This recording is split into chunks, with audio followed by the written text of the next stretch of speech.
is Richard Goatman Gautier with Team Naxja, Petty Cash Racing, racing the 4643 Jeep Cherokee and Ultra 4, and you're listening to the XJ Talk Show.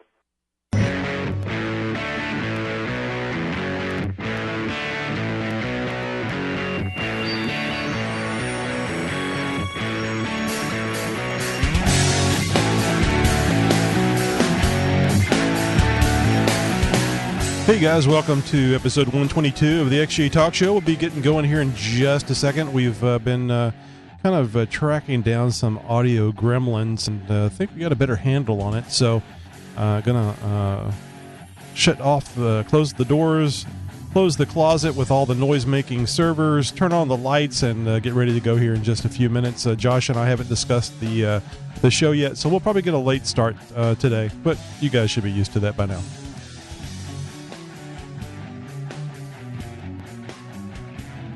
It does that. I'm finishing up putting on final touches of the show notes that Tony and I are going to use to, well, bring you the show this evening.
Okie dokie. All right, I am now finally finished with the last little bit of This Week in Jeep, so I am good to go. Do me a favor on your laptop there. Move something around. I forget what you moved around that one time, and it cleared up all the little sparkles and things that were going on your monitor. It was just it was my mic or something, and once I covered my mic with my hand, it went away. So I don't know if that's not how I remembered it. You did something to your laptop. You moved the adjustment. I mean, I don't even think it was actually adjusting anything. I think it was just the webcam adjustment software or something. I don't know. You moved something on the laptop. Of course, your video is frozen now. So. Oh, awesome.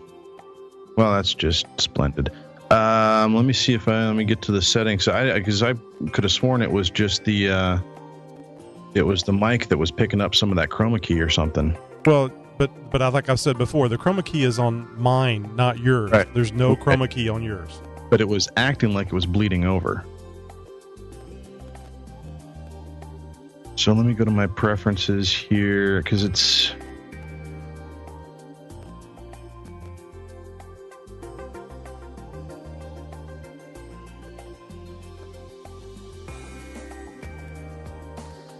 You know, that popping noise is just putting me in a really bad mood.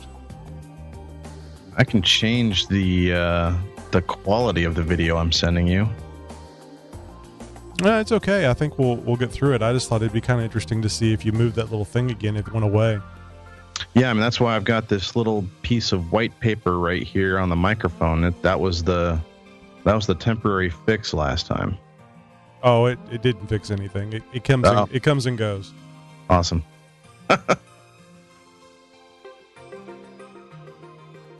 So anyway, I guess you should call back so we can get video before the start of the show.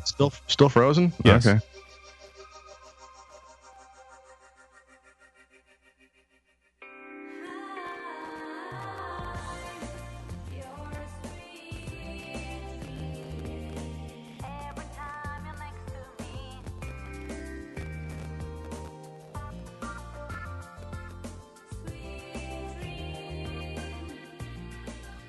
There he is.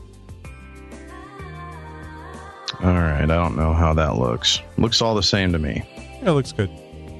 All right. No, I just killed off the video software, and I'm going to bring it up without the presets and see if it still pops. All right.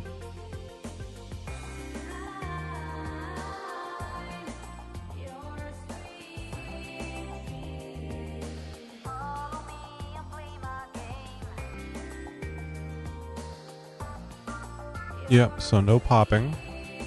So let me open up one of the early saves.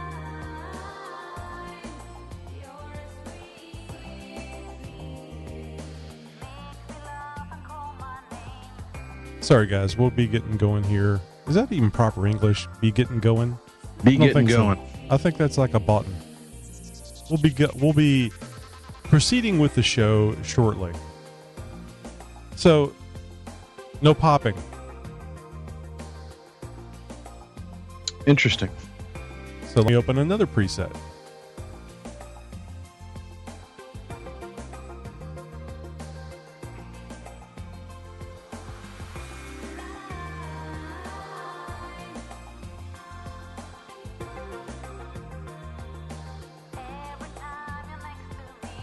No popping.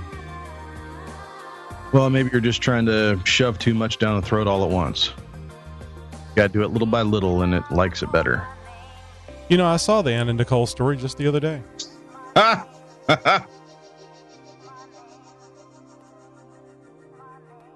And there's the popping. What was the last thing that you initiated? That's the background, the moving background.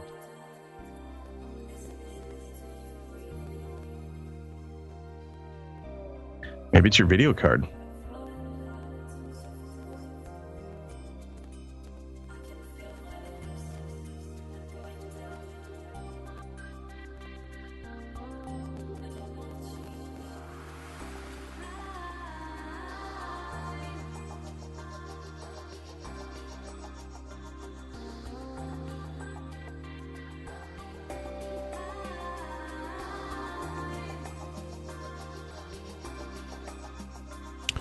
Okay.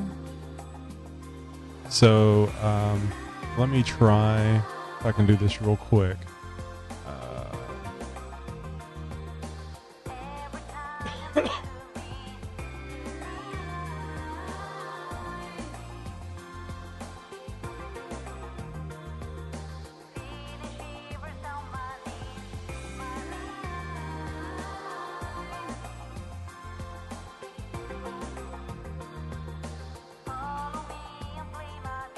That's right. It was just a video background that I was using.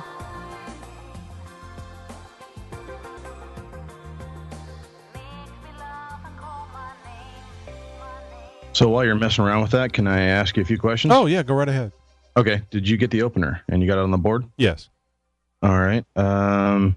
Do we have music for YouTube subscribers segment on the board? Yeah, it's the same one as we had last time. Okay. Let's see. Got 2 voicemails, I see. Yep. All right. Do we have anything for... Oh, yeah, we do have something from Rob this week. Yes, we do. Okay. Came in today. And we do have part 3 for John's Radio Comtech. Should right? be in the notes. Yep. Okay, just making sure that's what I'm reading there. All right. Then I think we are good to go. Okay, loading up that background.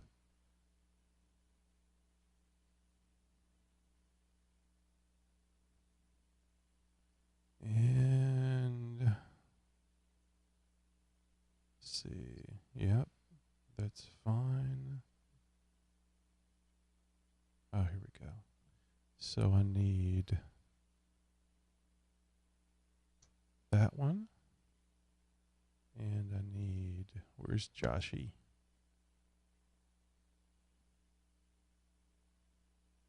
So were you on the site today whenever Duck Creek was causing a nuisance? Oh boy, was I ever. Fill me in on that. How did it go? I just kind of caught the aftermath on the PMs and maybe that's something we should discuss off the air. Okay, because I didn't know if it was one of those things or not. Well, I will say this, that, the disclaimer that chat is to be used for entertainment purposes only was certainly followed today. And it was very entertaining for a short period of time.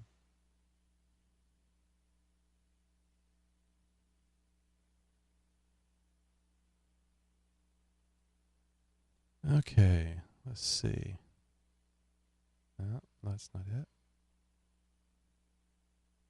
Oh, position. That's what I want to do. I forgot that I've got to readjust your picture in the picture. Oh. Do I need to do anything on this end? Lighting, position, anything like that? Just look pretty, sweetie.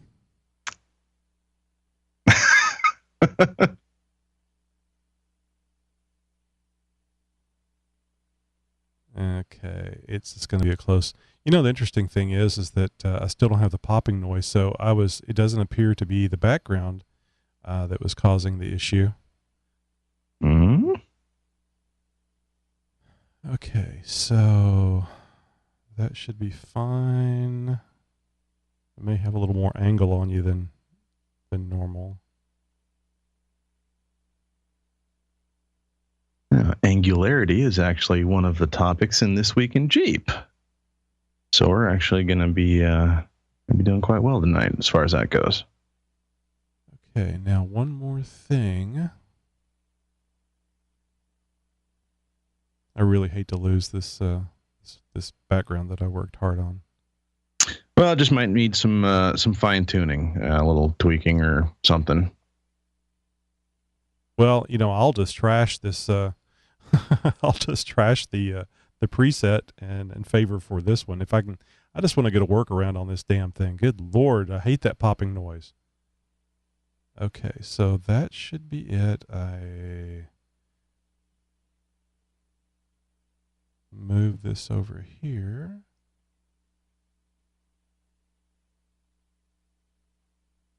Where'd it go? Oh no.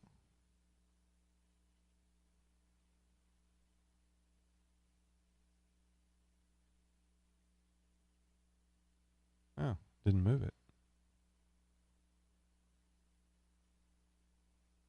So anything you see on there other than the questions you asked?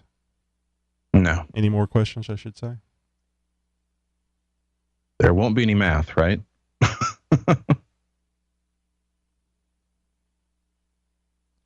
Okay. Okay. I don't have the other camera on, so that might be what it was. I may be having too many USB cameras going, which I don't need because I very seldom use that other shot anyway. Oh, I do have one last question. Nope, time's up. Nope. Okay. Go ahead. Promos and drops. You got several loaded for us to play in between things? Yeah, they're always up. I just cool. Last minute. What button do I press is usually the issue. Mm-hmm. Okay, so get that there, and woefully late. Yeah, man. One of these days we'll. What is it? 3-4 in a row now. We'll get started on time one of these days. And my video may be a little dark too. So we were doing good for a while. What, you have the light off tonight?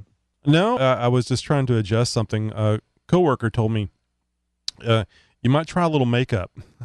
Jeez. Makeup. Yeah. Medic. And so I thought I would do the next best thing, which is adjust the.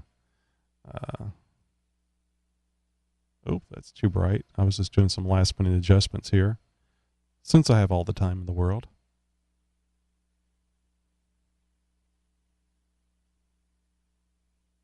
Little brightness. Too much exposure. A little bit of Vaseline. Kim Kardashian could learn a lesson about overexposure. And we'll just have to go with that. It looks like it's on par with you, so the lighting looks like it's about. Well, that's not saying much. Alrighty. Save that. Close that. Scratch those. We're ready. All right, man. Let's do it. I'll look over here to YouTube, and it says stream status bad. Lovely. Oh, been going for 17 minutes here. All right, sorry guys. Here we go.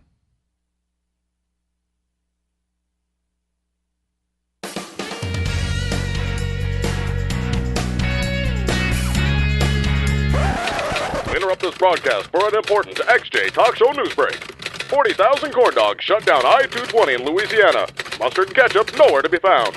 And a Utah woman kills husband with bacon. Local cows want to know, where's the beef? These stories and more coming up right after this. Wow, a twofer.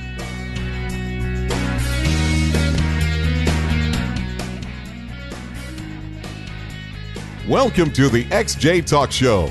You are listening to the Jeep Cherokee Premier Podcast. Now, here are your hosts, Tony and Josh. Take it away, boys. Yes. It's episode 122. I always have to think about it. I'm never quite sure where I am or what the show episode is. How about you, Josh? Are you that way on Thursday nights? Yeah, sometimes, I break out all the fingers and toes, and I still can't keep count. So you're lucky I'm here on time every week. Yes. Well, you have been on time, perfectly on time for many shows here, so always appreciate that. Hey, guys, we got a great show tonight. Got a little Radiocom tech, got a little Wrangler. I don't want to say Wrangler tech. I don't want to say, what was Rob calling it? Oh, it's Naked Jeep Time, and you certainly got my interest. I haven't heard this yet, so I'm very anxious to see what we're going to hear from Rob. No, his self-naming of the show, the All Things Wrangler. I had to look at the board. That's what it is, All Things Wrangler. Got an All Things Wrangler segment. But we still want to know what you want to call the segment. Just because Rob's doing it doesn't mean he has the privilege of naming it, right? No. Well, we do want to leave it open for others to submit some stuff as well. So if you guys got an idea, we do have a thread up on xjtalk.com started. So head on over there and let us know what you think. And sorry to say, no hot ball joint talk, at least from Josh's subconscious tonight. You guys go over to xjtalk.com and get on chat and say, where was the Josh's subconscious segment? We didn't hear it on episode 122. Where is it? And Anonymous will somehow find out if you just go to the chat portion of the xjtalk.com site. Let him know that you miss it, and maybe we can get him in here. Hey, this is the XJ Talk Show, a podcast about Jeep Cherokees, off-roading, and the tech that you need to get you there and back. We're here promoting the web's most premier website for all that is Jeep Cherokee, xjtalk.com, the friendliest, most helpful Jeep site on the web. xjtalk.com encourages and answers all questions and concerns that the first-time XJ owner typically have without flaming or criticism, all while giving you the best, most in-depth articles and write-ups for the repairs, modifications that take your average XJ to the next level. Now get ready. It's time for the XJ Talk Show. It starts right now. First Week in Jeep. So Mopar factory-installed accessories are making big waves. Well, as Jeeps roll off the assembly line of the Toledo, Ohio manufacturing plant, most of the vehicles go straight to the queue for delivery for various dealerships around the nation. Even some see international markets. But there is a growing number of them that take a slight detour and head just a few blocks south down the road to a little-known facility. These facilities don't have names. Are these vehicles that are heading there the 2014 Cherokees that didn't make the cut and are cast into a fiery oblivion to end their existence in a horrible mechanical death? Well, unfortunately, no. Now, these vehicles are getting some upgrades, in fact.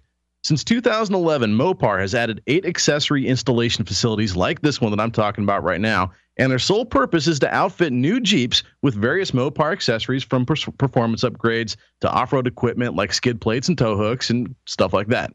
Now, in 2013 alone, there were over 150,000 vehicles that got the special treatment. And because of this, the trend is continuing to grow. Dealerships all over the nation are putting in their own special orders to get limited models outfitted with all the bells and whistles and knickknacks and shiny, attractive, cool add-ons and stuff like that to make your average base model want to crawl into a corner and die. Well, this isn't more than a sales tactic that's, not shaming the entry level, as much as it's easier for dealers to sell you a rig with something that's already on the vehicle than giving you time to wonder if you really needed six extra sets of tow hooks. Well, easy for me to say, on the wife's grocery getter. Now, in any case, buyers are loving the additional options, which are mostly available as factory-installed add-ons. Yet there are still some things that remain dealership options only. Those, of course, you'll have to go down to your local dealer to discover for yourself. Now, Jeep does some splaining about the new Renegade. I digged around, there we go, and found some good stuff for you guys. Now, a good deal obviously has been made recently about the Jeep Renegade. Obviously, we here have been certainly making a big deal about it, and most of the reactions have been mixed online and stuff. It has been called cute, and at times even an abomination. Like I think that's one of the words that even I've used by the Jeep faithful, like myself. Jeep's director of product marketing, Jim Morrison, has decided to go very public with some explanations as to the hows and whys of the Jeep Renegade. So first, let's figure out why exactly. Well, when Jim Morrison looked at the Jeep portfolio, he noticed there was an opening and at least somewhat of a demand for a smaller, compact vehicle, both here in the U.S. as well as around the world. Okay, so how then? How did this little cute brute, as it's being nicknamed now, come to be? Well, Fiat Chrysler Jeep took the formula of the Cherokee and applied it to this vehicle, explained Jim. We've thrown a lot of technology at it with the 9-speed transmission and the Cherokee 4-wheel drive system. Okay, so there's a start. Not sure yet how good of a one, considering all the bugs that have surrounded the industry's first 9-speed transmission. And the Renegade actually pulls a lot of cues from the Jeep Wrangler, in fact, in an attempt to deliver an efficient package pulling from the icon of the brand, which, of course, is the Wrangler profile. Even within Jeep, there's been miscues over the years of models that look like Jeeps, but for all rights purposes, were not really Jeeps. Now, the stand-up 11-slot grille and round headlamps, kind of round off the design. Of course, it looks the part, but how well will it actually live up to the Jeep heritage? The answer? Trail rating. Now, the Renegade Trailhawk gets a small lift, more aggressive tires, and some respectable driveline gear. I've already told you guys about most of this stuff. The active drive system has settings for snow, sand, and mud. It even takes that up a step further with a 20-to-1 rock crawling ratio. Now, for those who have caught the last few episodes of the XJ Talk Show, you know these numbers by now. But how about some new numbers for all you gearheads out there? The Trailhawk has a 30.5-degree approach angle, 26-degree breakover angle, and a 34-degree departure angle. What does all this mean, you may ask? Well, for the sake of comparison, the Wrangler has a 42.2-inch approach angle, 25.8 breakover, and 31.2-degree departure. In that context, the Renegade's angles are actually fairly impressive. Now, for a vehicle to have true off-road capability, it needs to have 4 things: ground clearance, capable drivetrain, aka gearing, traction, and of course, the right approach and departure angles. So far, the new Renegade seems to fit the bill. Does this mean I'm falling in love with the new shoebox crossover? Far from it. But I have decided to reserve final judgment until these things have actually seen some review time on the street and, more importantly, on the trail. Hey, if you'd like to submit a story to be aired on This Week in Jeep, just like John, Pre-Runner 1982, did with our first story, please send an email to newstips@xjtalk.com. You already know about XJ Talk on Facebook, Twitter, and Google+. But did you know we're on YouTube as well? We have off and on-road adventures, how-tos for fixing or augmenting your Jeep. Besides, man cannot live by sound alone, right? Come see what we got at youtube.com/user/XJTalk. Don't forget to subscribe and make comments on our videos. Hey guys, this is Andy from Ironman4x45.com, also known as Ironman Andy, and you're listening to the XJ Talk Show. xjtalk.com. It's where you go when you're not off-road. Well, I think you missed the part where it says, where you say that they also used an ugly stick whenever they were designing the Renegade. Yeah, they did. It's on this short, wide platform is what they're calling it, and it's definitely very interesting looking. Doesn't look anything like Jeep has released before. Of course, it's an entirely different class of vehicle. And I'm sure there's going to be some new stylings with a possible SRT model that may or may not be coming out. It'd be very interesting to see what kind of a drivetrain and power plant that gets. Obviously, the Trailhawk is going to be different from your base model. So, there will be some styling cues in there that they're going to separate the entry level from the trail rated. And on paper, at least, this thing is looking like it will have some off-road heritage, some capability to it. Whether it's going to fold the first time it sees a rock, I don't know. I'm not sure how rugged this thing is actually going to be. So, it's got the numbers. It's got all the right, tricks and everything that will potentially make it very capable off-road, with the exception of some articulation. It may make up for that elsewhere. And aftermarket support, if it's anything like the 2014 Cherokee, where they kind of engineered themselves into a box. Now, I'll say this: if they are going for the numbers, engineering for the numbers to actually be a good off-road vehicle, then good on them.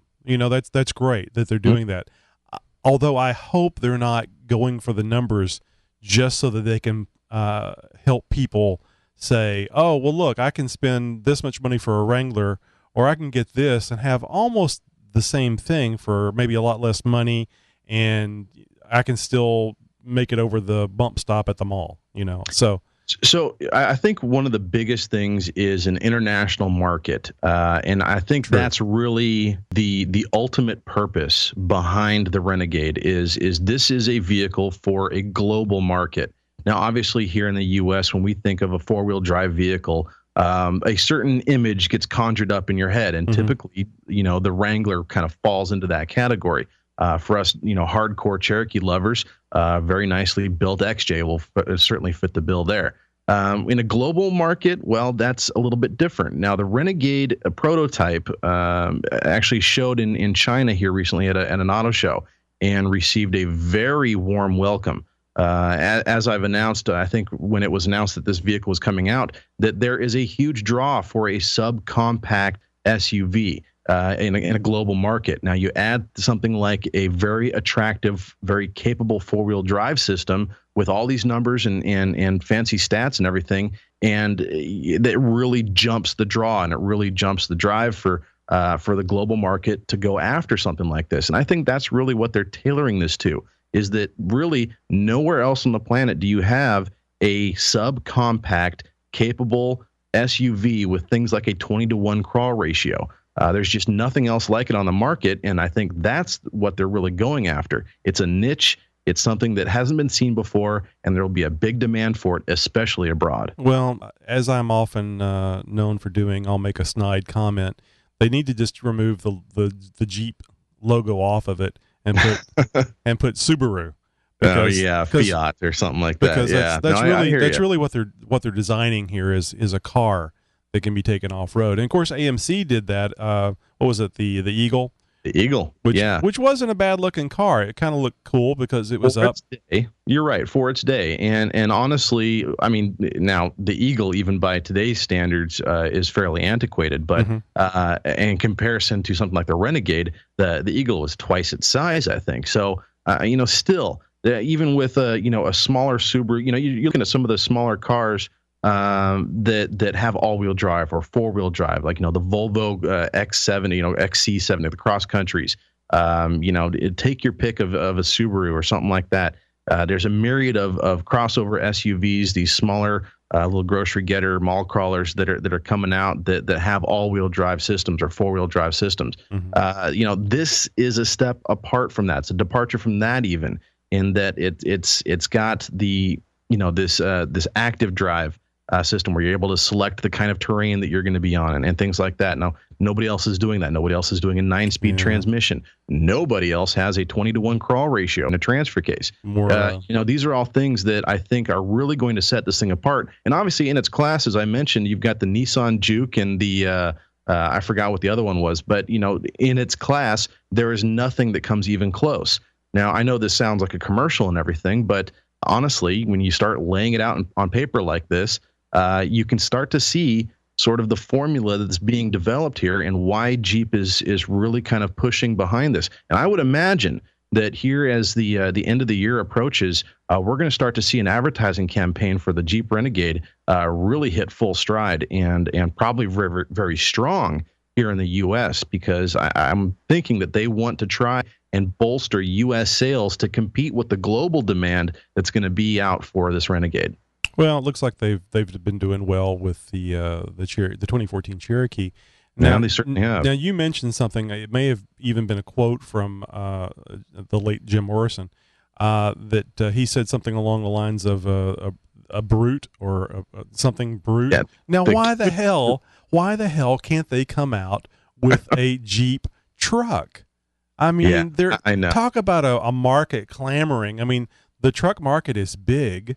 It may not make sense for fuel consumption and everything else, but I mean, if people are willing to spend $30,000 to turn their Wrangler into a brute, I mean, and that's just it. I was going to say that there was a Mopar kit that basically turned your JK into a pickup for all intents and purposes. But you're right.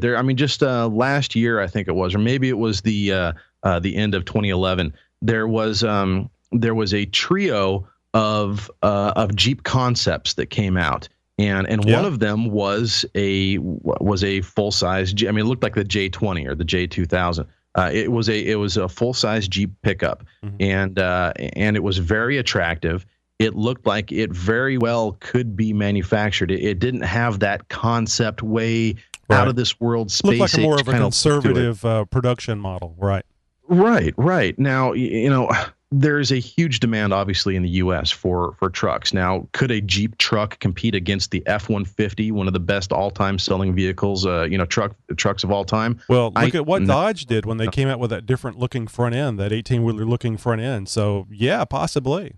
Yeah. No. Will they sell? I mean, if they ever did come out with one, you betcha. And I think they would go like hotcakes too. But if they would put that off-road engineering into something, into a pickup, and put a front axle on it, the four-wheel drive off-road crowd, even the ones that didn't go off-road much, would be clamoring for that, I believe. But, I didn't spend millions of dollars on studies. I'm sure Jeep did, and that's why they're being a success, is because they have felt the pulse of the buying public, not us that have these antiquated Cherokees that were they stopped manufacturing, over a decade ago. So, obviously their marketing has done them well. Yeah, it certainly has. Well, we'd like to, speaking of antiquation, we'd like to go in here and welcome all our new YouTube subscribers. Yeah, the list has kept on growing, and actually there's been a substantial jump here recently, so you guys are certainly doing a very good job of telling a friend. Keep up the good work. In fact, after the show, please go tell a friend right now. So we have another 4 here to share with you guys. David Mormon, that's not Mormon like the religion, but David Mormon in our number 1 spot. And, I should have taken the first one. All cripes again. Yeah, there you go. Abraham Behrman is in our number 3 spot. I would have gone with Benjamin. See, this is why you're more professional than me. And we'll wrap it up with Roberto Appolito.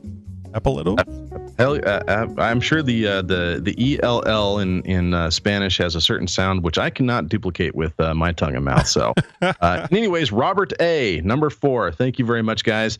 If your name didn't make it on this list this week, well, we've got a huge list, and eventually your name will probably get called. If you are one of our more recent YouTube subscribers, please make sure you are telling a friend. Subscribe if you haven't already. We'd love to get you on the list and get your name on the air.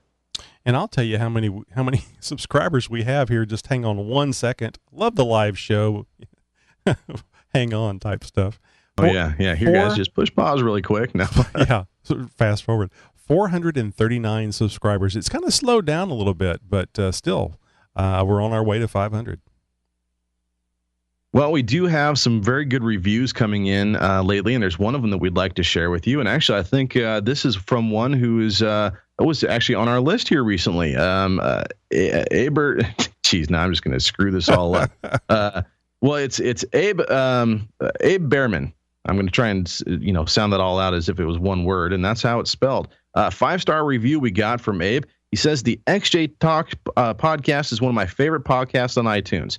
Tons of informative tech talk and news about all Jeeps, not just for XJ owners. I highly recommend this podcast for anyone with a Jeep. I like it so much, I've been going back to the early episodes and listening to those too.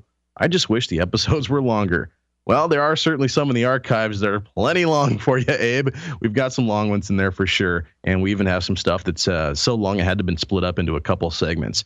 I don't have those shows here for you right off the top of my head as far as the numbers go, but yeah, the entire archive is available over at xjtalkshow.com. You guys can head over there and listen clear back to episode 1 all the way up to this episode right here. Yeah, that's right. Now, I will mention real quick, in case there's some confusion, we record this show on Thursday nights, and due to a significant demand of wanting to be able to watch this show, I guess people would listen to it if that was their option. But the simplest way to broadcast the show was to either do it on Ustream or YouTube, and there was so many commercials on Ustream and people really complaining about it that we moved over here to the new YouTube Live, and I think this has worked out real well. Oh yeah, no regrets, and it's actually working out quite well. The audience keeps growing. We have an active chat board. It's in the comments section over when you subscribe and you head over to the live event. There's a chat section over there, and you can actually chat with Tony and I during the live show. Get some real-time interaction with your favorite Jeep podcast hosts. Yeah, Josh usually has a little more time to chat than I do. So it's not me, it's you. No, I mean it's not you, it's me. So. But anyway, as I was saying, so we record we record the podcast every Thursday, 10 p.m. Central Time, and we go ahead and throw up the video up onto YouTube Live. So if you, that's one of the good reasons to subscribe to YouTube/XJ Talk, so you can be notified whenever these shows are going to happen. But it's every Thursday, 10 p.m. Central Time. Now, we record this show on Thursday night, but we don't actually release it until Monday on midnight. Why, you might ask? Well, there's some editing that has to be done, and frankly, I like giving myself enough time to get the editing done, and the weekend usually gives me, a couple of days to warm up to the idea and then actually generate the final output and have it all nice and ready. We used to do this show on Sunday night, and then I would stay up and do all the editing, and around 1 or 2 o'clock in the morning, I was getting in bed so I could go to work the next day at 7 o'clock. Yeah, I don't know how you pulled that off, man. For so long, we had that schedule, and for me, a couple hours behind you, it wasn't quite so bad. I was still able to get, for the most part, a full night's sleep before work, but really, I like the schedule a lot better. And guys, we have tons of stuff to get your XJ Talk fix on over at xjtalk.com. As well, if you got to subscribe, and we send you some stuff every now and again. We don't spam you, but we do let you know about some midweek stuff that we do every now and again. Get you caught up with some stuff from past, some new stuff as well, a little bit of tech in the middle of the week, or an interview even from stuff that you've heard in shows past. So sign up. Head over to xjtalkshow.com. Sign up over to xjtalk.com as well, and that's why we're here. Is the xjtalk.com website, a massive resource of Jeep tech for you guys, for the new Cherokee owners or for the veterans, from advanced fab to simple maintenance stuff. You can find it all at xjtalk.com. Yeah, 5 years. Active site for 5 years now. Well over 3,000 members. Yeah. March is the birthday, isn't it? Yep, like March the 6th or so was the 5th year anniversary. So that's fantastic. Doing well, better than my wildest dream. So really grateful to everybody that joined and is active and cuts up in the chat room every day. No, yeah, and there was certainly a lot of fun to have in chat today. And every day, you can find me there Monday through Friday. I sit in front of a desk or in front of a computer for a living, so I'm usually on chat. So if you'd like to interact with me throughout the week, you got a question about a show, or you would like to just reach out and say hi, well, head over to xjtalk.com, pop into the chat room and say hi. You can usually find me there. Yeah, I do. I've made this comment before. I do drive-by hellos, like good morning, Sure good do. afternoon. I have been really busy at work, so that's about as much time as I have is to just come by and say good morning or make some sort of snide remark. So, oh yeah, and those are the good stuff. That's the good stuff right there. All right, Josh. So I think as we left it last time, you were going to order, or you did order the Alloy USAs? I did order, and that's right, because people were going to handle. They were going to send them to your work. And I said that there was going to be some wild handling of ball joints at your job with all the engineers up there. Oh, let me fondle that. Oh, thank you. No, actually, I did order them. They actually even came a day early. I was expecting them yesterday. They showed up Tuesday. So big thanks, much props to Amazon.com for not only getting those things out, but for getting them out early. Of course, that it just made things so much worse. Because here I was, a day early. I get this box. I had them shipped to my work because I needed that instant gratification. Of course, get them as soon as I possibly could. So there I was. Had this box sitting on the desk, and I had to tear into it. So I'll get to cut it open and get into the box and pull out the US Alloy or the Alloy USA box and start tearing things around and okay, I'm going to get too distracted, so I save it for when I get home. And so of course I took these things home, and I had to play with my ball joints at home, of course. So there I was sitting on the couch touching my ball joints. And, the missus comes in. She says, "What are you doing?" I said, "I'm playing cards." She said, "I thought you need two people to play cards." Well, not when you got a good hand. So there I was touching my ball joints and playing with them. And, I'm going to be installing them this Sunday. So, I'll be looking forward to messing around with the Jeep and playing with the balls joints a little bit more this weekend. Yeah. Do you have the right, I shouldn't ask this. Do you have the right tools? Do I have the right tool? Do you have that? I've got the right tool. No, I've got the, now everybody talks down about this tool, but I have the Harbor Freight 4-wheel drive ball joint service tool, which is basically just a massive oversized C-clamp. Yeah. Big ass C-clamp. Yeah. Yep. And a lot of people say, "Oh, I've used it and it broke the first time out," or, the first ball joint, the first U-joint I tried it on, it bust. So I've loaned this thing out. I can't remember how many times. It's gone through, I don't know how many U-joint installations. It's gone through 2 ball joint installations already, full sets of ball joint installations. And it's just, I think what it comes down to is using the tool the right way. Well, I think you got to tap on the side of the knuckle to let it release the energy. I mean, if you just keep torquing that thing like you're, a crack addict following a bus, I think you can break it. I mean, I was kind of concerned if you twist that thing as far as it can and as you can, and you got a 3-foot breaker bar and it doesn't want to move, something's going to go. Yeah, and it very well could be the press tool. Yeah, you're just putting too much force on there. There's too much energy that's fighting each other. It's building up.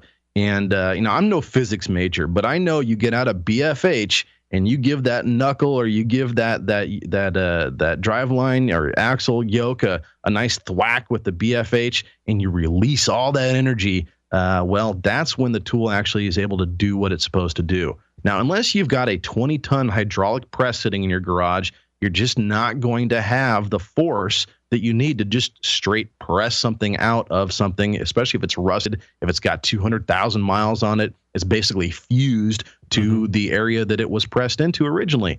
And, Jeeps our Cherokees are not getting any older or younger. They're doing nothing but getting older. And of course, with the miles and people who live in the Salt Belt and stuff like that, you got to help your tool out as much as you can. We're going quite down the trail here, aren't we? Hey, so I know I've asked you this before, and I forget the answer. They do salt where you are, right? No, we do a de-icer, and it's a proprietary blend of granola and tree huggers. Yes. I have no idea what it's made out of, but some sort of saline solution. it might be. It might be. I mean, you can see it after they lay it down. It's a water. It's it's not a water. It's a liquid, right? Some kind of another, right? Well, they did the same thing here. During the this past winter when we had 2 or 3 freezing events up on the overpasses. I bet you I guess they do it everywhere for you guys, right? Not just the overpasses. Oh yeah, no. It's not every inch of every road. They certainly do the arterial roads last. They do the freeways first. The overpasses and bridges are top priority. Got a lot of bridges here in Portland, a lot of overpasses. Oh yeah, I bet. Any really trouble spot, steep hills that are frequently traveled. We have several of those spots that end up being trouble spots every winter. That get that treatment. But this, whatever it is that they're using, it's Oregon DOT approved. Obviously, I don't know if it's used around the nation or if it's just something that we only get or only have or is only made here. I'm sure other states use something similar and maybe the same product. I don't know. But what I do know is it doesn't rust the vehicles out like it does with the regular salt they use out in the Midwest. So this shouldn't be any add additional effort in getting these ball joints out, like say a nice salty, crusty salt would do on the East Coast. No, now one of my axle shafts that I had an issue with a U-joint in way back when did give me a lot of trouble, and even with a 20-ton press, and several good full swing whacks with a big lead hammer. It really didn't want to come out. Wow. And so I'm prepared for these ball joints to give me some trouble. Sure. But I'm not going into this blind. I'm not going into this unprepared. I have the tools. I've got the kits. I've got the parts. I've got the know-how. PB blaster. What's that? PB blaster.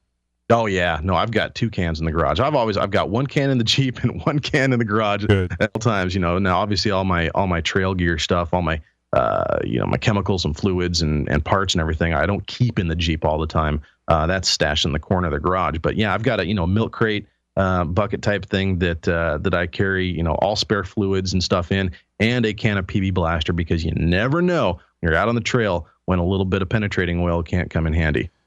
Ooh, that's going to end up in Josh's subconscious. I just know it. Exactly. Well, you're in control of that now. Of course, it's your head. So exactly. Hey, I thought I'd mention real quick. I was, or I should say, XJ Talk was invited to another Jeep group on Facebook, and somebody had posted the question up about they wanted to go with an 8-inch lift, 35-inch tires on their Jeep Cherokee, and I'm pretty sure they were talking about the non-2014. So they were kind of concerned if the Chrysler 8.25 would handle that the 35s okay, and I didn't even address the 8.25. I just kind of did a quick drive-by with the issues that you will have are really with the Dana 30 and the stock steering box, and of course keeping it attached to the unibody. So the but I added that's kind of a conservative advice, because there are people out there that have been wheeling locked Dana 35s for years and still going like gangbusters. So your mileage may vary, but you guys may be wondering the same thing, especially if you see a Wrangler up on 35s. You can do it. Actually, you could probably do 35s a little easier and cheaper on a Wrangler since it has a frame. But when you start putting 35s on a Jeep Cherokee with a unibody, you might start pulling the bolts out of that thin metal when you're turning those 35s back and forth with the stock steering box. Look, even with 33s, you take a fair amount of risk of the front end really moving around on you. That's true. And really anything over 31s on a Dana 35, I'm not going to sit here and bash the Dana 35. There's plenty of online stuff that does that for me already. Mm-hmm. But if 35-inch tires is your goal, you can do that with a Chrysler 8.25. I would insist that you get the 29 spline. Though. Oh yeah, that's true. That's very true. There are two different versions of the Chrysler 8.25. There was the early models, which were available in the older generation of Cherokees before 1997, and that was a 27 spline Chrysler 8.25. It's basically the exact same housing. It's just the internals are a little bit different. Now, in the late models, 1997 to 2001, they stepped up to a 29 spline Chrysler 8.25. And it really is a much stronger axle. And, there's a lot of people that have done a lot of math on this. And, the results are in that the 29 spline Chrysler 8.25 axle is almost as strong as a Dana 44. And now, even with that, though, 35-inch tall tires is a lot of unsprung weight. It's a lot of rotating mass, and it creates a lot of torque, especially with some deeper gears. And if for those of you guys who don't know, you really, when you step up into a tire size that big, you really have to re-gear the axles to a deeper gear ratio to still get the torque and the horsepower out of the engine and the drivetrain to get it more like what it was when it was stock wheels and tires. So with 35-inch tall tires, though, and that deeper gearing, once you get into deeper gears, you have less contact, a fewer number of gears actually mating together with the ring and pinion. Yeah, the teeth, right? With 35-inch tall tires, you're entering the neighborhood of 488 gears, maybe even 513s, something like that. 456s would be about the bottom end of a gear ratio that I would select for a 35-inch tall tire. So doing that deep of gears into a Chrysler 8.25, you're risking only having 1.5, 2 gears of engagement between the ring and pinion, and will it hold? Depending on the gears, probably. Can you wheel it? Sure, why not? Will it go down the street just fine? Absolutely. You get into a precarious position, you're really off camber, you're trying to climb something, and you get some of that backward motion with the wheels and everything turning forward. Things could potentially start to break.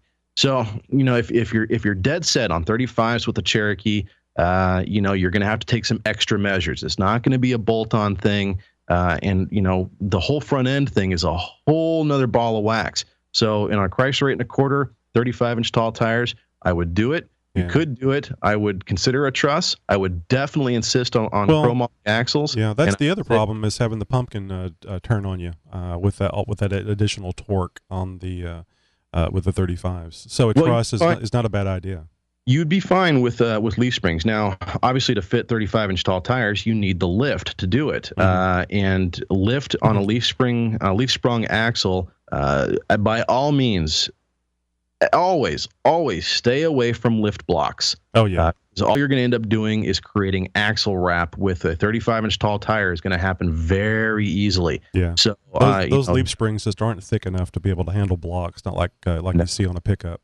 Although I have heard that 1-inch blocks is about the most you want to do.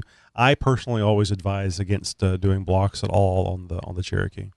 So something that has come out the last few years or so. Now there might be some fabricators that have been doing this for many years, but I've only recently been seeing this the last few years or so. And these are shackle relocation brackets.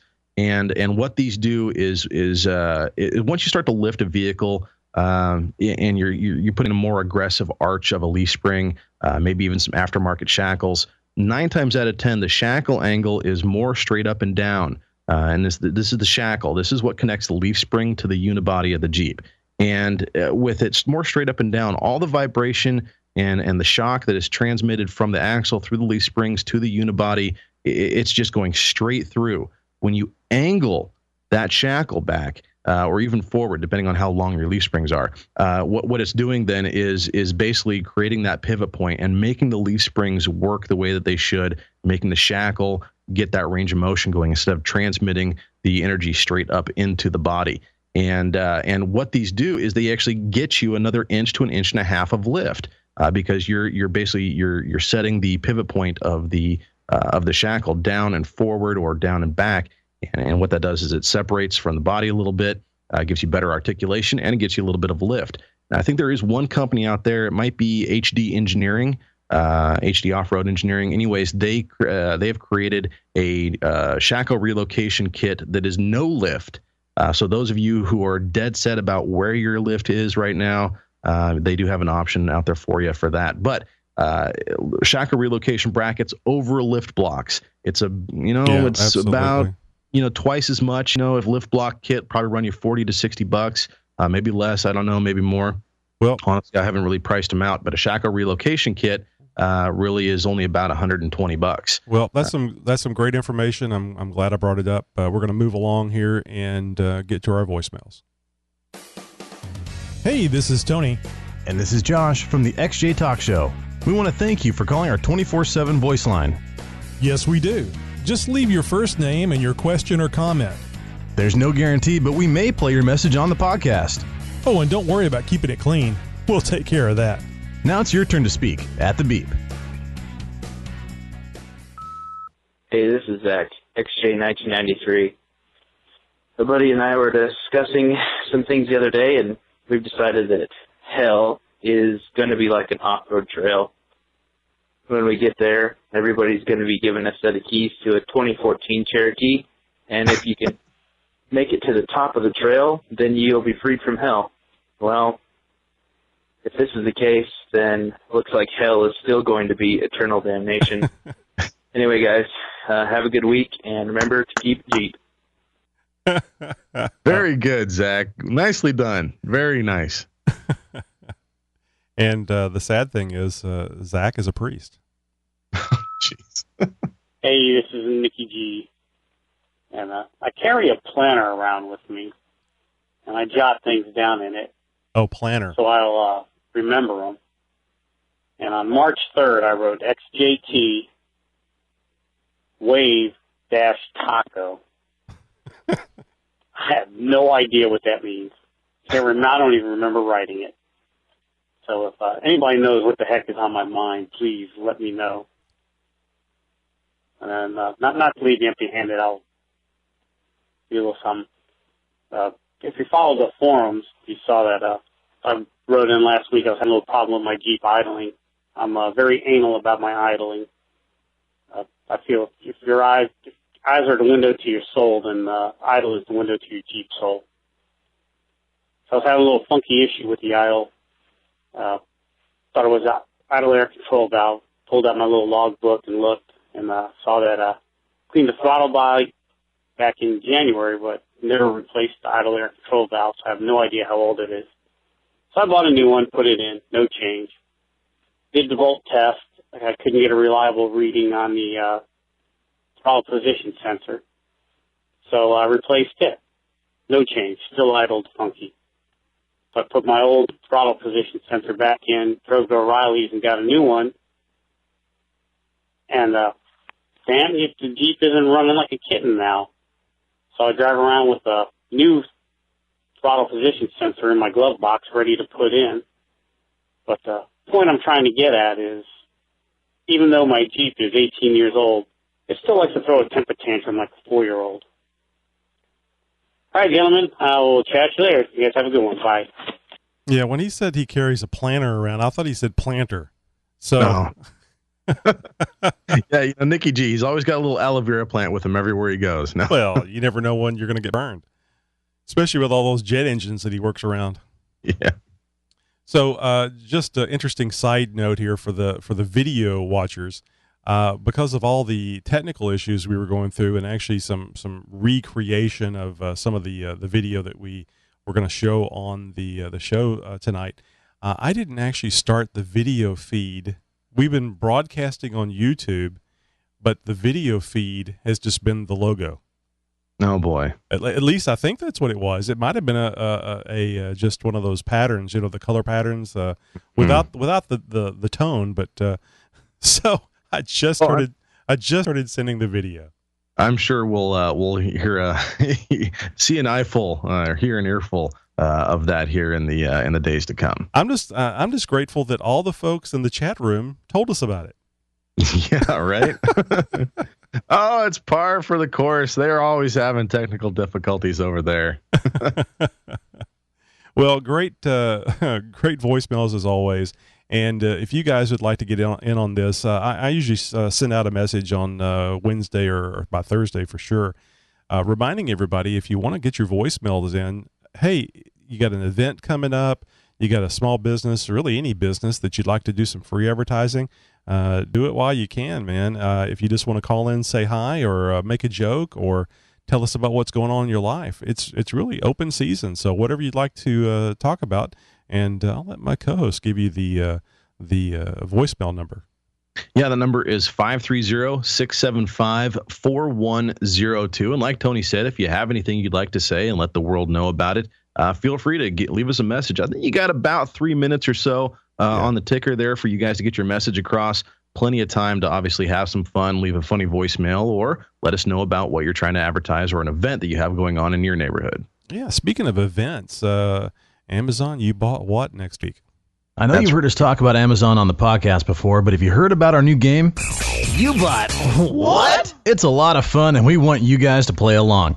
All you have to do is go to xjtalk.com or xjtalkshow.com and click on the Amazon banner there on the main page. This takes you right to Amazon, where you can buy any crazy little thingamajig to join in on the fun. Amazon gives us a list every week of what you guys are buying, but we don't get to know who it is that's buying it. As an added bonus, you get the same great price you always would, and Amazon is going to give the show a small pittance for you playing along. So let's all have some fun. The XJ Talk Show and Amazon.com.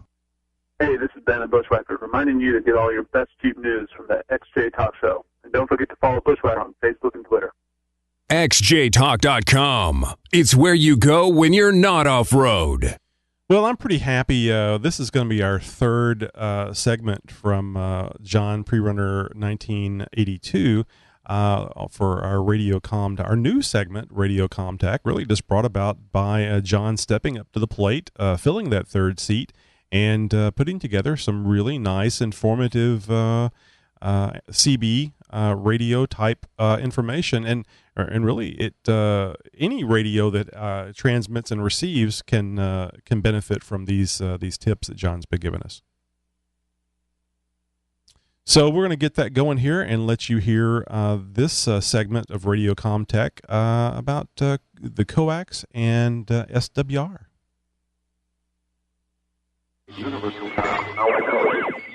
And now it's time for some Radio Comtech. Another warrior is on the mesa. Welcome to another edition of Radio Comtech. I'm John, Prerunner 1982, and in the previous two episodes we discussed CB radio and CB antennas. This week we're going to discuss coax and SWR. Coax connects the CB radio to the antenna and carries the signal from one to the other. Typical coax used in a CB radio installation is called RG58 and has a PL259 connector at each end. Now, if you've read on the internet regarding CB radio installations, you may have read that it requires 18 feet of coax. This is not true. This is one of the myths of CB radio, and I'll get to another one a little bit later. The significance of the 18 feet is that is a half wavelength in the 27 megahertz 11 meter CB band. Saying that you have to have a certain length of coax for a certain frequency is like saying for a certain PSI of, say, water, you have to have a certain length of hose, or for a certain wattage, you have to have a certain length of wire. Unfortunately, that's just not logical. And if you want to get technical about it, the signal going through the coax actually is slowed down. It's called a velocity factor. RG58 coax has a velocity factor of 0.66. Therefore, the wavelength is completed in about 11.8 feet, not 18 feet. So even the 18 feet suggested in the magical CB band coax length theory, it would be too long. Really, the coax length that you need is whatever gets the job done. Whatever you need to get from the radio to the antenna, whether that be 2 feet or 20 feet. it doesn't matter. It doesn't affect your signal or your SWR at all.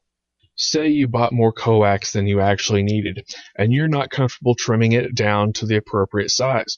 What do you do with the extra coax? What you probably read on the internet is it eliminates stray RF from traveling down the outer sheath of the coax, and it can be quite beneficial. However, it will not affect your signal or your SWR in any way.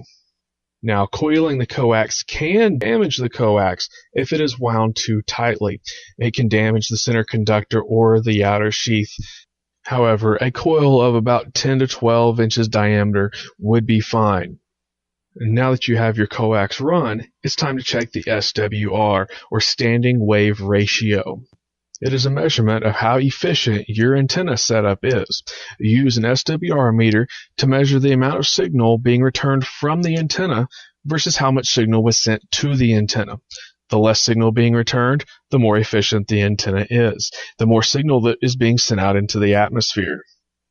Using the SWR meter, you'll take a measurement on channel 1 and channel 40. If the measurement on channel 40 is greater than the measurement on channel 1, your antenna is too long. And this is why I typically advise to purchase a tunable tip antenna. Rather than cutting the antenna to make the adjustments, you adjust the threaded tip of the antenna. Unfortunately, with the non-tunable tips, to make adjustments, you have to cut the antenna. And if you cut it too short, it's rather difficult to make the antenna longer.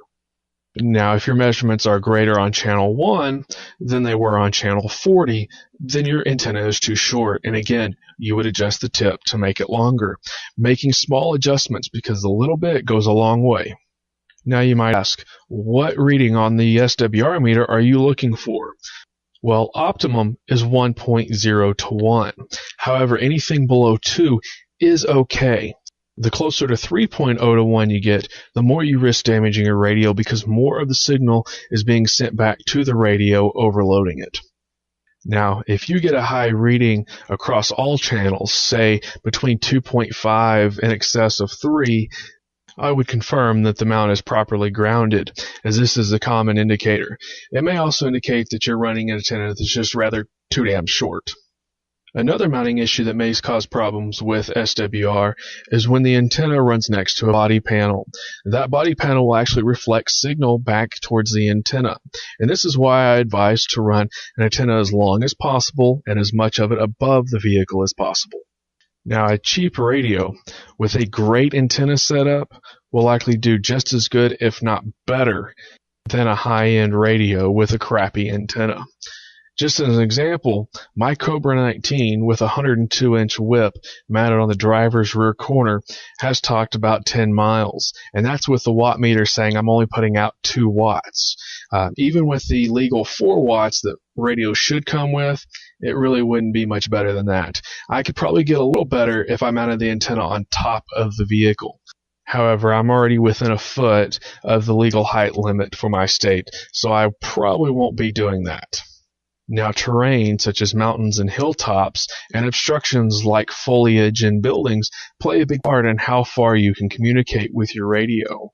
And flatland or hilltop to hilltop would be the best scenario, providing the greatest distance of communication. However, in a mountainous region, down in the valleys or in a city with a lot of buildings, your communication distance will be greatly reduced. And in a typical off-road vehicle setup with a shorter, compromising antenna, don't be surprised if your communication distance is only a couple miles, and in best case scenario, up to 5 miles. The CB band is a good short-distance method of communication. However, the FCC didn't intend for it to be used for long-distance communication, hence the limited radios. However, there are radios that can provide longer distance of communication using frequencies in the amateur radio bands, and I'll get into that in a future segment of Radio Comtech. Great information. Yeah, I've been an amateur radio operator since I was 16, 17 years old, and I never took the time to learn anything about velocity factors or velociraptors when dealing with coax. I knew that it was a misnomer that the various lengths of coax would cause your SWRs to change. It can happen. You literally can change the length of your coax to affect the SWR, but that also means that there's some other problem that you're not addressing. So the coax should just be a method of getting the power from one end of the antenna to the other, and not be a way of tuning for SWR, which of course John was talking about, reflected power. Yeah, absolutely. And I know you guys have seen, countless Wranglers on the trail that have mounted their CB antenna to their rear bumper and have it going right up against the side of the vehicle. And with fiberglass, it's probably not as big of a deal as with like a Cherokee that has metal panels and stuff like that. But again, that's obviously great for, being able to park the Jeep in the garage, or, keeping it out of the branches and the trees above you. But as far as reception, really, you're not going to be getting out all that great. And, on the trail, line of sight, talking to the vehicle in front of you or behind you, or down at the back of, 15 rigs back, or up at the trailhead or something like that, you probably be okay. But really, when you're in a situation where you're separated from the group, and you need to get out, get some communication, you really need a good antenna that's up above the vehicle, and that they can really get out a little bit. And one thing that John didn't touch on that I didn't hear is ground plane, and how important ground plane is for especially a CB antenna. And I think that's where he was talking about. That was last week. He was talking about positioning the antenna where over the metal. If you get it in the center, you get an omnidirectional pattern. Yeah, that's right. Yep. And as he was talking about mounting the antenna up on the top of the roof, but he's obviously got another antenna up there already. So, but yeah, guys, a lot of good information there. If you have any questions about any of this radio comm tech, we invite you guys to give us a call. Let us know. Post up on the forum. Get a hold of us any way you can, and let us know, and we'll see if we can't get that question answered on the air. Yeah, and if you'd like to contact John directly, just go over to xjtalk.com and look for Pre-Runner 1982. We do have a radio forum there on the site, and not directly related with the Jeep sites that we have, xjtalk.com and wranglertalk.com, but we also kind of have a hidden sister site for amateur radio operators, and CBers are welcome. I think CBers are just future amateur radio operators, and they just don't know it yet. But kind of a strange name. If you're an amateur radio operator, it probably makes sense, but it is DI dash. Let's see, what is it? DIT. So DA-DAH.com. So it's didadit.com, which is the letter R in Morse code. So if you'd like, come over there and join. You don't have to be an amateur radio operator. All you have to do is be interested in sharing ideas about radios. Yeah, all kinds of good stuff there, guys. We have some more good stuff coming up for you here in just a second with another submission with Rob on some Wranglers tech. Yep, and let's get to that. Hey guys, this is Rob from CoolGuyStuff.tv, bringing you episode 5 of All Things Wrangler. This week we have something very great upon our doorstep. What it is something that I like to call naked Jeep time. What do I mean by that? I do not mean strip off your clothes and jump in your car and drive around the neighborhood naked. That will only get you arrested. What I do mean, though, is it's time to take the doors and the top off of the cars for the summer. That gives us about 3 or 4 months of good weather that hopefully we could get out there and enjoy. So what I've learned over my last, decade of owning a Jeep, maybe longer, is that when you have the right tools, owning a Jeep is way more fun. So what I've done is I put together the top 5 list of things you need for naked Jeep time. Number 1, we have storage. If some of you guys are like me, you'll in the past you'll have had your doors over here, your top over there, some nuts and some bolts spread over here in a drawer, only to get back 4 months later and not find everything you need. There is an answer, and it comes from Best Top. It's called the Hoss, Hoss. So Best Top's Hoss is an all-in-one storage cart for your Jeep top, the doors, and obviously you could put a little tray in there for all your nuts and bolts. It is super convenient to just throw everything on one cart, roll it back to the corner of your garage, and don't have to worry about it until next fall. And it keeps everything right there so you don't lose anything. Going down the list, we see number 2. Number 2 is seat protection, a.k.a. the seat cover. Although I've never really tried like the high-end ones that claim to be all zombie apocalypse proof, I do use the Smitty-built neoprene seat cover. They're fairly cheap. $275 will get you the fronts. And usually you can find a deal that Smitty-built runs almost always to throw in the back seat cover for free. So for less than $300, you got everything covered. So every few years now, when you have to change out your seat covers, it's not that big of a hit. I love these Smitty-built ones and neoprene. I don't know if you guys have known or have had it or anything yourself, but it smells wonderful. Number 3 on the list, every state in America requires at least one side mirror for your vehicle to be legal. I personally like to have both on because visibility is hugely important when you're out on trails, you're backing up and all this stuff. Nothing worse than backing into a rock or something like that. It messes up your bumper or even puts a scratch in something, you know. Anyways, for $65, Olympic makes something they call the Safari side mirrors. Okay, and like I said, they're $65. They go right into the existing hinge hole, and then they screw in from the bottom, and they're done, just like that. Number 4. Now, this one is a little bit more costly, but it definitely is worth it. Remember, though, you can always just carry a backpack, throw everything in there, and take that stuff with you wherever you go. But for those of you that don't want to do that, number 4 on the list is the trunk. So Wranglers are very open all the time, especially with no doors and windows and top on it. Anybody can just reach in a fraction of a second, take whatever they want. You'll never even know it. But there are a couple options out there for a trunk lid. It goes behind the rear seat, and it's perfectly secure, just like it would be a trunk. You know, you open your tailgate, and that gets you into it and all that. The one that I like the best is made by Tuffy. It's metal. It's super secure. They even have them on hydraulic hinges where it lifts up and down, almost like a trunk lid of a car. These things they start at around $350 and they go up from there. You can get them with a box if you want, but I personally just like the lid. Covers up the hole behind the rear seat. You can pack as much as you want in there, and it's perfectly safe. Wonderful peace of mind. Number 5 on the list, last but certainly not least, the sunscreen. We have to protect our skin. Skin cancer is continuously on the rise, and it should be taken very seriously. If any of you guys out there have seen a picture of me or know me personally, you'll know that I am as bald and shiny as a baby's bottom. So a couple times a year at least, I'm dying because I forget sunscreen and I just jack my head all up, and it's miserable. But for a few bucks, I mean, literally, a $10 bottle of sunscreen will last you a couple years. It's very easy to apply now. Spray on. You don't even have to do the lotion.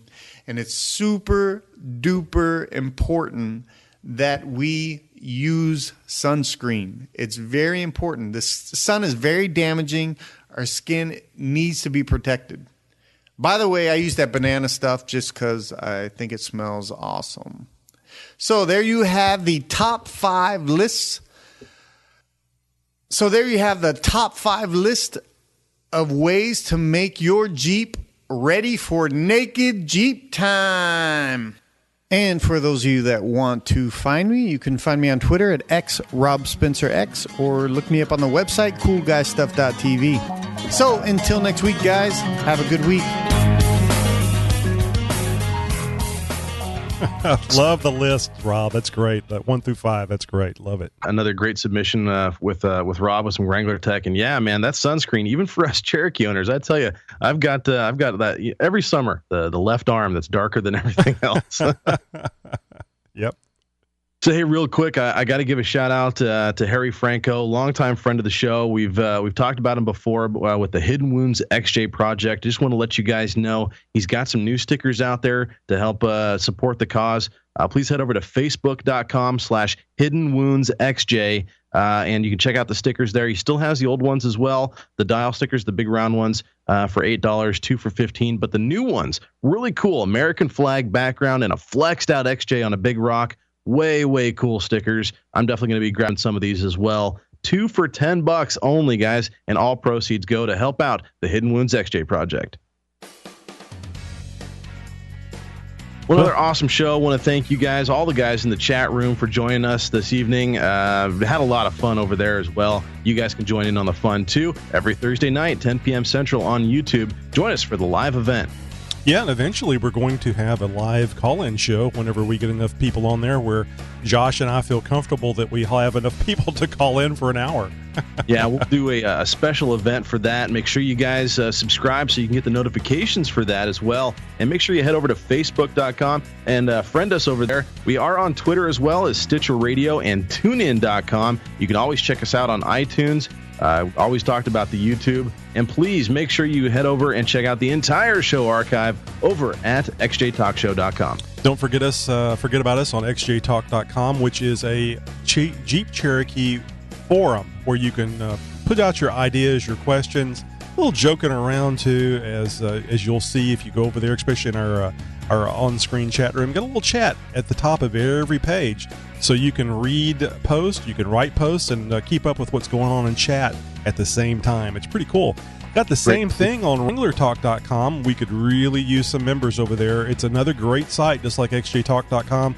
Same staff, same no flame policies, but we just don't have the numbers over there. So if you'd like to help a site get going, you like the formula of XJ Talk, you like the formula here on the podcast, go to Wrangler Talk, post some pictures. Only takes about 5 people to get a good forum going. That's right. And always, either site, great place to share pictures and videos of your wheeling experience, or just want to brag about your rig. Hey, guys, make sure you're telling a friend about us, about the show, about our live show, and, of course, about the websites as well. Make sure you're spreading some links around. Always got some great links and some great information to share with you guys. And don't forget, you guys can be a part of the show as well, just like Rob and just like John do, by submitting some information and recording some audio for us. You guys can join in on the fun as well. If you have some questions about how to do that, give us a call. We'll be more than happy to walk you through the process. 530-675-4102. It's our 24/7 voicemail line. So till next week, everybody have a great Jeep week. See you next time. Take care.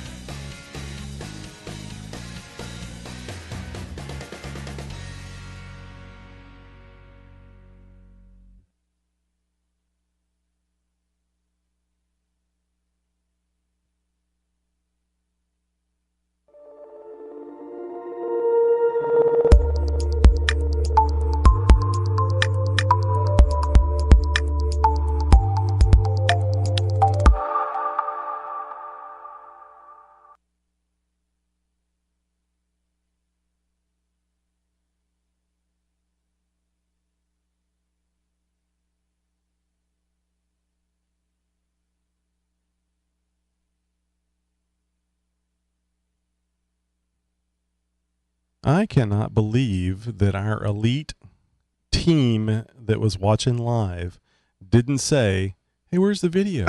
I know, right? Thanks for looking out for us, guys. Thought you had our back. The back would be about right. No front, though.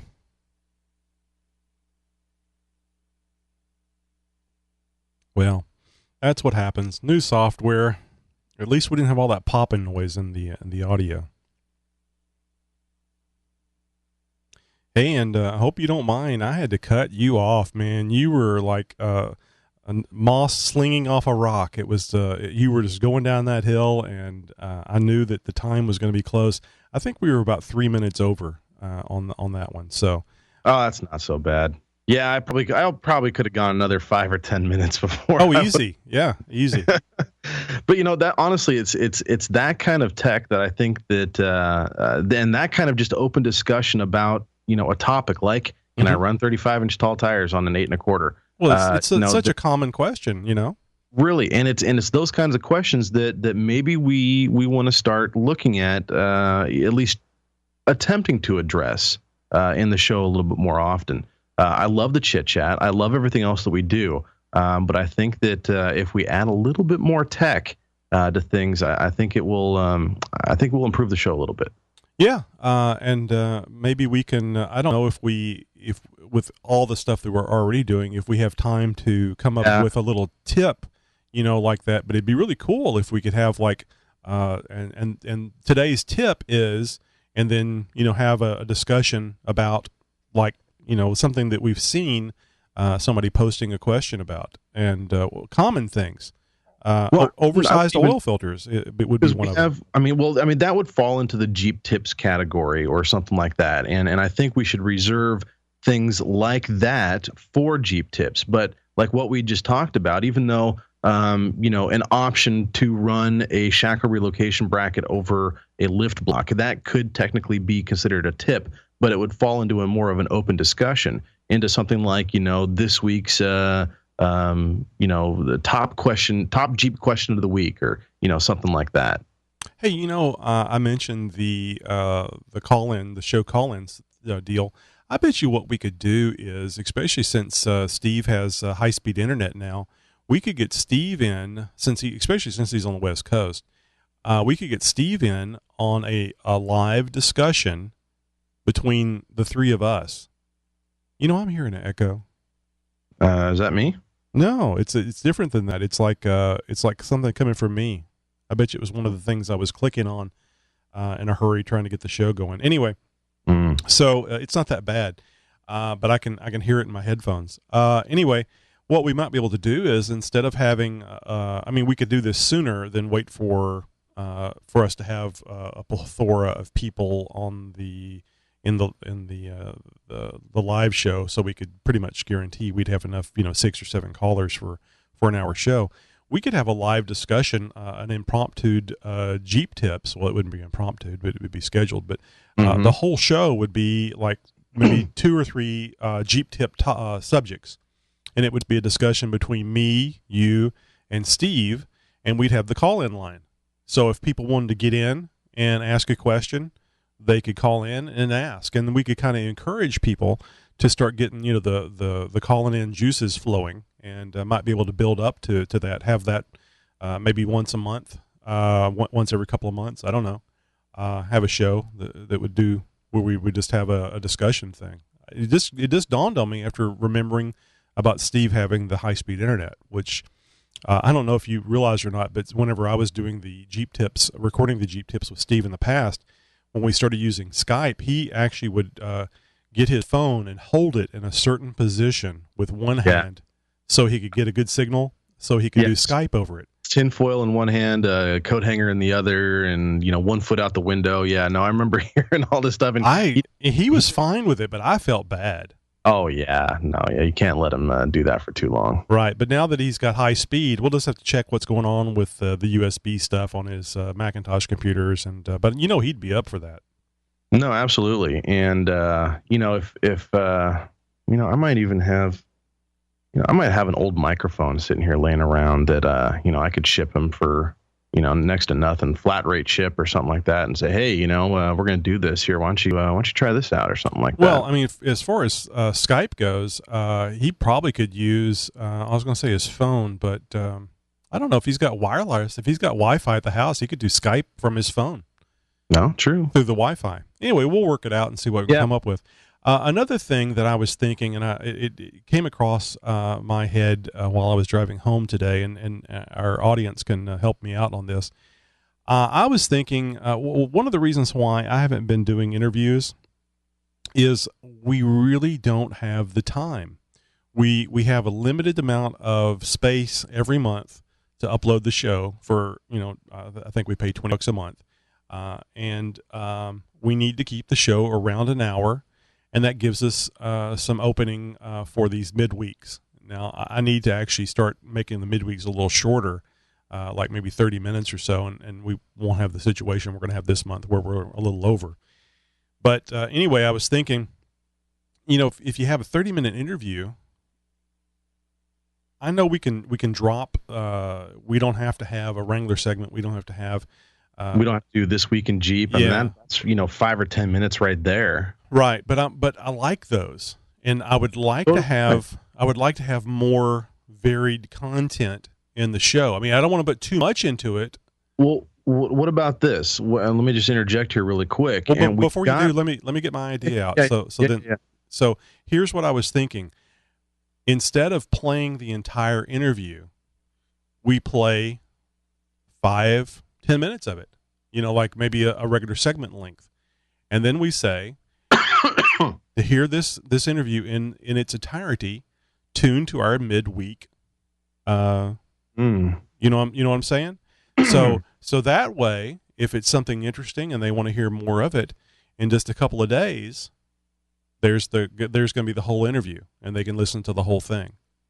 So you basically took my idea and had a little bit of a spin on it. I was going to say, save the interviews for the midweek segments, and then just tease them in the show. But taking like your idea, and I mean, maybe not even playing 5 minutes of it, but do like what you did with what was it? Was it the Audrey interview, where the week before you played like a couple of 30-second snippets of it. Just kind of like an audio teaser. But you don't think it'd be like a really good cliffhanger? It's a 30-minute interview. Well, it depend if you have a 30-minute interview, I guess it depends on the content, what you can pull out of it. If there's, something that will really, hype the interest and grab somebody, and then you just cut it off. And to be like, now if you want to hear the rest, you got to wait for the midweek segment. So a long pause, maybe some crickets. I got to get a drum thing, for like whenever you're doing comedy, so I can do the bum bum bum rim shot. But I was quickly looking for the board because I was going to do, but I couldn't find it. All right. Well, guys, sure appreciate you being in there. Let's see if we got any comments about that. I got an LOL. Yeah, sometimes this week. Nope, no comments. No comments about my idea. All right. That's fine. Be that way. Appreciate you guys being there tonight. Sorry for all the trouble. Getting tired of saying that. We're going to stop changing things around here pretty soon, and that will mean that it'll get a little more stable. We're going to try really hard to get started on time next week, and we'll also try really hard not only to have good audio but video. I'm anxious to go back and look and see what actually was being sent, if anything, on YouTube for that 30 or 40 minutes. Oh, geez. Anyway, thanks a lot, guys. We're going to record our promo that we put out to promote the show that's being released on Monday. If you don't remember, that's when this episode will come out. By the way, Josh, I forgot to schedule the video last week, and it ran for about a day, about 24 hours. Oh, that's what you're saying. And there was like 30 or 60 downloads. There was some people that got a sneak. I think it was 97. Yeah. Oh, jeez. There was 97 views of the video within that 24-hour period of time, and I was like, you bastards, you cheaters. But it didn't seem to hurt the downloads of the audio, so that was kind of cool. And you keep that in mind when we're looking at the stats on the audio only. If you go over to YouTube, you can add that into it. Now, there may be some duplication. I don't know, and there's probably some stats on YouTube someplace that we can look and see how many people are, how much of the show they're watching. So I know Stitcher does that for us. Those numbers are up a lot from where they were originally on our completion rates and everything. So we're doing some good things here. Anyway, guys, thanks a lot. We'll see you next week, hopefully. We'll be here. Hopefully you'll be here. And,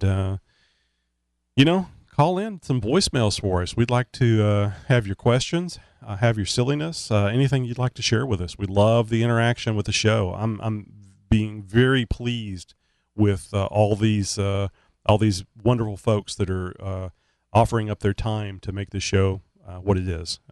So thank you very much. And if you want to have some fun, try starting something by yourself and hoping some people not only will like it, but will join in with you to have the fun. So it's a wonderful thing from my position sitting here, starting this thing off by myself and getting Josh involved. And Steve, I think, was involved first, then Josh, I'm forgetting his name. It's been so long since I've spoken with him, which I need to call him and see if we can get him for some Jeep tips. The Brown Dog Motor Mount guy. I want to say Matt, but I don't know that that's right. No, it's not Matt Adair. Now you got me brain farting on his name Yeah. too. Oh, Anyway, jeez. I need to contact him because he was more than happy to jump in with some Jeep tips, and actually he would be fun to get in on that do a conversation, a live conversation.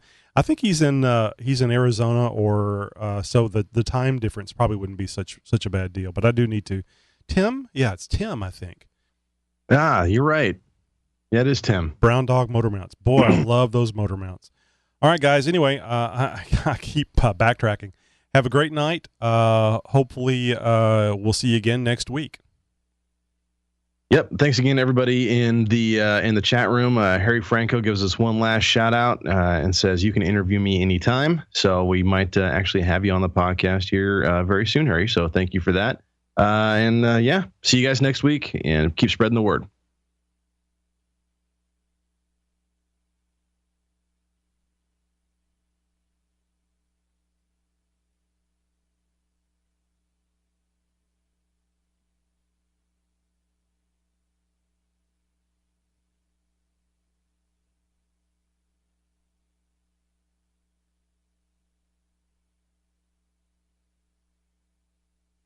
Okay.